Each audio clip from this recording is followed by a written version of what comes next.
Today's video, we are going to get back onto alternative fly tying materials. Now, before I get started in the video, I want to apologize to you guys. I haven't made a video in a few weeks. We left and we went on vacation to Washington, D.C., and when we got back from vacation, I had a huge sinus issue going on, and I'm just now getting to the point where I can talk to you guys without my eyes dripping all over the place and boogers falling out of my nose. So we're going to try to get through this. I still got a little bit going on, but we're going to get through the video and we're going to show you some stuff. So today's video, we're going to talk about fly tying thread. Now, we all know that you can buy fly tying thread in these little spools, and it's not really that expensive.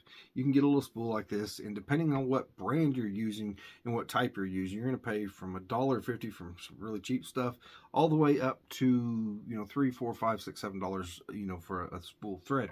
Now, a lot of those spools of threads, like here's one from Danville's, and I like their thread, but there's 50 yards on that, and this is give or take $2, So I tie a lot of flies that I sell the local fly shops into fly tires, and a lot of like jigs and like mop worms, mop flies, stuff like that, and they have a big thread base built on them. So I like a heavier denier thread for that, and a lot of the fly tying thread you buy is a smaller thread. So if you even get to like the 210 denier thread, it's not near as thick, so it takes several more wraps to build up, which in turn just wastes a lot of thread.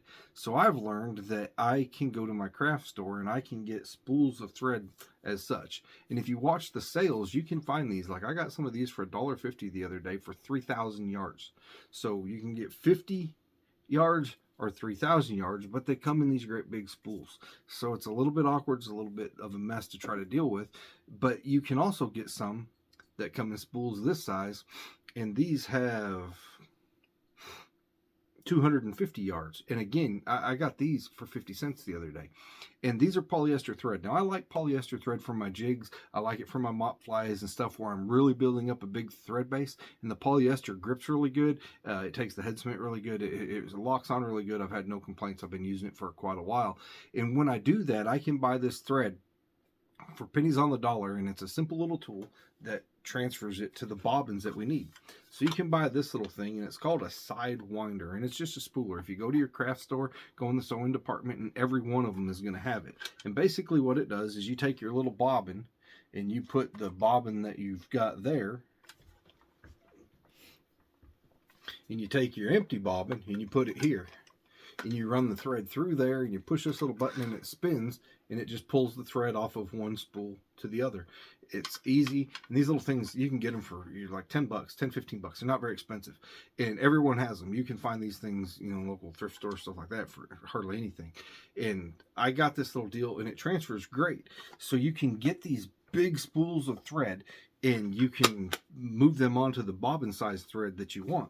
And I have even went to the point where I've got a pretty big size thread deal, and you can see, I've spun this spool down pretty low and fill up my bobbins, and I can do that, and it takes me a few minutes to do it. So I can sit on that machine in 5 or 10 minutes. I can spool 10 spools of thread and save myself $30. So it works out really well. And if you go and you look in your thread departments, you can find polyester, you can find silk, you can find, different nylons and stuff like that, that'll all work in fly tying. Don't get cotton. Cotton will absorb the water and it'll rot away, and it doesn't work really good. But I've had really good luck with polyester. Now, the polyester yarn or thread that I buy is a little thicker denier than what you'll get anywhere else. So you need to look at the size of your thread to make sure you're not getting too bigger, because a lot of sewing thread is going to be way bigger than what we use in fly tying. So watch and see. But if you go and you look, they have sales all the time, and it is way cheaper to buy it in bulk, and you can get one of these little thread spoolers, and they're not very expensive. The bigger commercial ones, they don't even cost that much money. And you can, I go through one of these spools probably every 2 to 3 weeks. And, you add the math up on what that's saving me, at the end of the day, I'm making a little bit of money doing what I do, and it helps fund my fishing hobby. So the more money that I can save and put out a good quality product, the better. And for you guys that live in places like me where you can't get thread unless you order it through the mail or you drive 2.5 hours to get it, this gives you an option to where you can buy thread locally. And like I say, you can get that little machine, it'll just spin it right on there. They work really well, and anybody that sews probably has one of these. So if you know a quilter, they probably have one that they'll let you use. Or my wife had a couple, my mother sews and she had a couple. This is something that's really common in the sewing industry.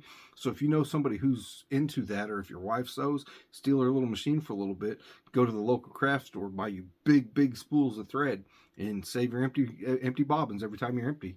And you can transfer them over, and at the end of the day, you're going to save yourself a ton of money and get a really good quality product as well. So I hope this tip helps. This little tool is a pretty awesome little gadget to have, and we will see you in the next video.